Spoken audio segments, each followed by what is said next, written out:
So you're reviewing your monthly statements, and there it is again, the fee from your payment processor. Maybe you stare at that number and daydream.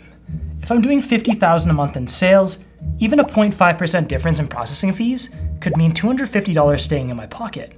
That's $3,000 saved a year. That could be enough for that new laptop I've been eyeing or extra shifts for my staff during busy seasons.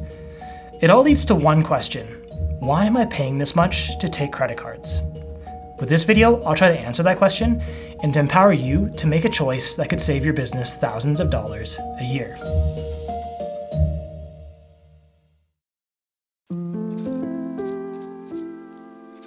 Welcome back, everyone. This is Victor, your guide to all things payments from Helcim. Let's start with why you're being charged a fee in the first place. Turns out there's actually 3 separate components to your processor fee. First, we have the interchange fee. Your customer's bank or card issuer charges this for using their credit cards to make a transaction. Now, the important thing here is that interchange fees, well, they change. They fluctuate from transaction to transaction based on a number of factors, like the type of card being used, the way the transaction is made, the type of merchant you are, and more. We'll see why this is important later. The second component is the assessment fee. You might also hear this referred to as the card brand fee or the network fee.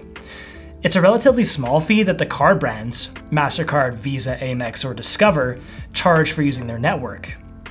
Lastly, we have the processor fee. Now, this is the fee that the payments company charges for accepting your customer's card and moving funds from their bank to yours. Now, no matter what payments company you're using, these 3 fees are always there in the background. The difference is in how they distribute these fees to you. Let's look at one way they do this, which is Interchange Plus. This is a name for one-way payments companies charge you for the 3 fees we just talked about. Interchange Plus pricing is often referred to as being more transparent. Why? Because the processor simply passes the interchange fee and the assessment fee we talked about onto you as is. Then they add the processor fee to cover the cost of their own service. So how might this look in practice? Well, let's say you're a chiropractor and you've just finished with your client. Their visit costs $200. You hand them the bill and they pull out a premium Amex Platinum card to pay. Now, this type of card will have a specific interchange rate attached to it. Let's say it's 1.6%. And let's say the assessment fee for the Amex network is 0.24% plus 10 cents. And if you're using Helcim, the processor fee would be 0.4% plus 8 cents. Now, if you're feeling intimidated by all these numbers, that's totally okay. Let's walk through the math together to calculate how much the fee would be for this transaction. So remember, the chiropractor visit costs $200. To get the interchange fee, multiply $200 by 1.6%. This gives us $3.20. To get the assessment fee, multiply $200 by 0.24%. This gives us 48 cents. But hold up, remember the plus 10 cents part of the fee? Well, the plus sign means we need to add this part in after multiplying. So we would actually end up with 58 cents. To get the processor fee, we do something similar.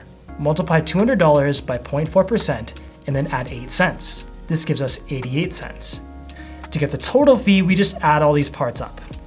$3.20 plus 58 cents plus 88 cents is $4.66.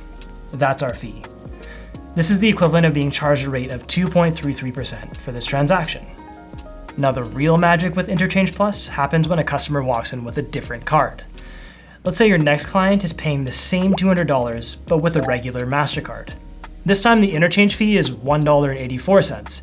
The assessment fee is 21 cents, and the processor fee stays the same at 88 cents. This gives us a total fee of $2.93 for the same transaction, which is the equivalent of a 1.47% rate. Now, we can start to see why people consider this pricing model to be more transparent than others. You know exactly how much you're paying towards the bank, the network, and your payments company, and you only pay as much as you need to cover the cost for each part. Now, to keep things balanced, let's compare Interchange Plus to another way of distributing fees you may have seen, which is called flat rate pricing. Flat rate is pretty self-explanatory, which might be part of its appeal. Instead of having fluctuating rates, companies that use flat rate charge a single predictable rate, regardless of what card you're using.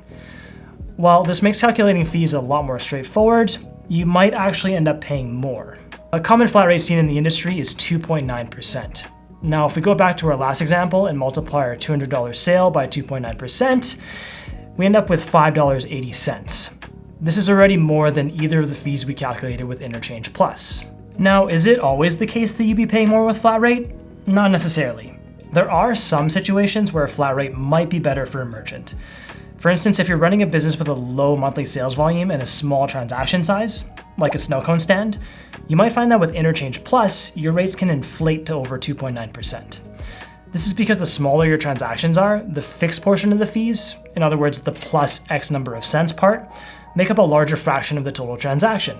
This means each of your transactions would take a bigger hit from fees. It's the difference between giving your friend a bite of your 2-bite brownie versus a jumbo-sized one. But if your business is consistently processing high volumes and large amounts per month, you now have a jumbo-sized brownie. This is when the savings from Interchange Plus really start to add up in your favor. For instance, if your chiropractor clinic from the earlier example makes $50,000 a month of those $200 visits, then you'd pay around $900 a month with fees in Interchange Plus, instead of $1,450 with a 2.9% flat rate. That's over $500 less a month, or $6,000 a year. Now, if you're curious about how I did this math, I'll put the details in the description below.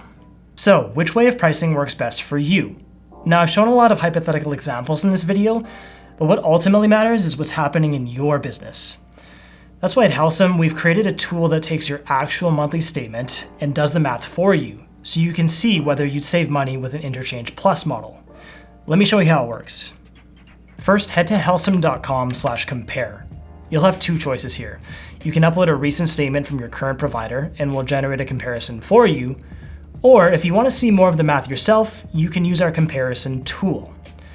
To use the comparison tool, start by entering the name of your current payment provider and the amount of fees you typically pay within each month.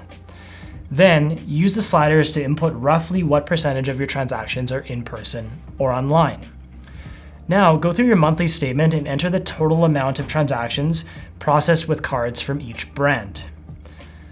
Lastly, if you want a more accurate estimate, hit Advanced Settings and adjust the sliders to input what percentage of consumer, premium, or corporate cards you process each month. Then, hit Calculate Savings to get your savings number. Once you've calculated a comparison for your business, let me know in the comments what you found. Now, we've only just scratched the surface with fees in this video. There are other pricing models we didn't talk about, like tiered pricing, and other factors like monthly fees that could also impact how much you're paying. So what's the main takeaway here? It's to get curious. Open that monthly statement and stare those fees in the face. And if you're feeling up for it, use our statement comparison tool to find out how much you could be saving each month, rather than simply taking what's been handed to you. And that's it for today's video. If you want to learn more, I've put a quick recap and some helpful resources for you in the description. And as always, you can visit learn.helcim.com for deeper dives into any payments related topic. Now, if you found this video helpful, make sure you hit the like button and subscribe to this channel. Thanks for sticking it out until the end. I'm Victor, and I'll see you next time.